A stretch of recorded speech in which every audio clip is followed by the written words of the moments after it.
বেনজির সাহেবের উপরে কোনো আদালতের কোনো নিষেধাজ্ঞা ছিল না। আমাদের ইমিগ্রেশনের থেকে কোনো নিষেধাজ্ঞা আদালত থেকে পৌঁছেনি যে তাকে বিদেশে যাতায়াতের নিষেধাজ্ঞা আসেনি।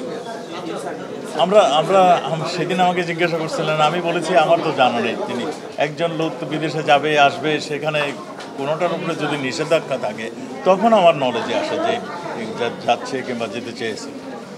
কাজে বেনজির আহমেদ সাহেব কোথায় গিয়েছেন সেটা আমি সেদিন বলেছিলাম আমার জানা নেই। আমিও আপনাদের মতো এখনও সুনিশ্চিত নয় কোন জায়গায় গিয়েছে।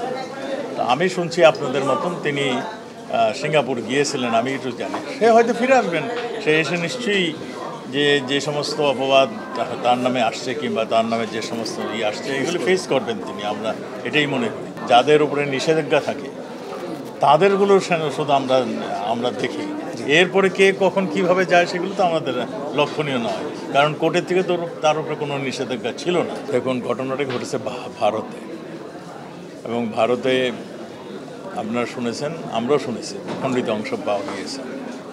এবং এই নৃশংস হত্যাকাণ্ড যারা করেছে তারা আমাদের কাছে যারা ধৃত, তারা ইতিমধ্যেই তারা 2-1 164 করেছে, হয়তো আরও তারা করবেন। আমরা সেই ব্যাপারে তাদের মুখ থেকে শোনা, আমাদের ডিএনএ টেস্টটা না আসা পর্যন্ত আমরা শতভাগ নিশ্চিত হয়ে বলতে পারবো না যে এটাই তার মরদা। কাজেই আমাদের ডিএনএ টেস্ট ছাড়া আমরা এখনও সুনিশ্চিতভাবে আমরা বলতে পারছি না। আমি শতভাগ সুনিশ্চিত হয়ে বলতে পারছি। তবে আমরা যতটুকু খবর পেয়েছি, যতটুকু 164-এর মাধ্যমে ক্রিমিনালরা জানিয়েছে, তাতে আমরা এইটুকু নিশ্চিত যে তাকে হত্যা করা হয়েছে। নেপালের গ্রেপ্তারকৃত সিয়ামকে কি আমরা পাবো? এটা দেখুন, নেপাল একটি দেশ, ভারত একটি দেশ, ঘটনা ঘটেছে ভারতে। ভারত চাপে তার দেশে যে অপরাধ সংগঠিত করেছে ক্রিমিনালকে তার দেশে নিয়ে আসতে। আমাদের সঙ্গে ভারতের একটা চুক্তি রয়েছে। আমাদের যখন ভারতে আসবে তখন আমরা বলবো যে আমাদেরকে জিজ্ঞাসাবাদ করার আছে, আমাদেরকে ফেরত দাও। এটা 2 দেশে মিলে তদন্ত হচ্ছে। আমি আশা করি 2 দেশে মিলেই একটা সুন্দর সিদ্ধান্ত তদন্ত শেষ করবে। আচ্ছা, আপনি আইন শৃঙ্খলা বাহিনী চাঁদা চাচ্ছে, এই ঘটনা আপনারা কেন বলেন?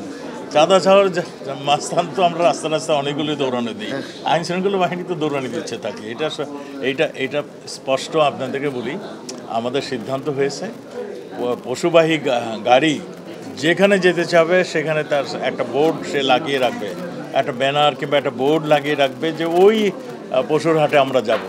এর আগে কেউ থামাতে পারবে না। যে থামাবে তাকে পুলিশ তাকে তার ব্যবস্থা নেবে, নিরাপত্তা বাহিনী ব্যবস্থা নেবে।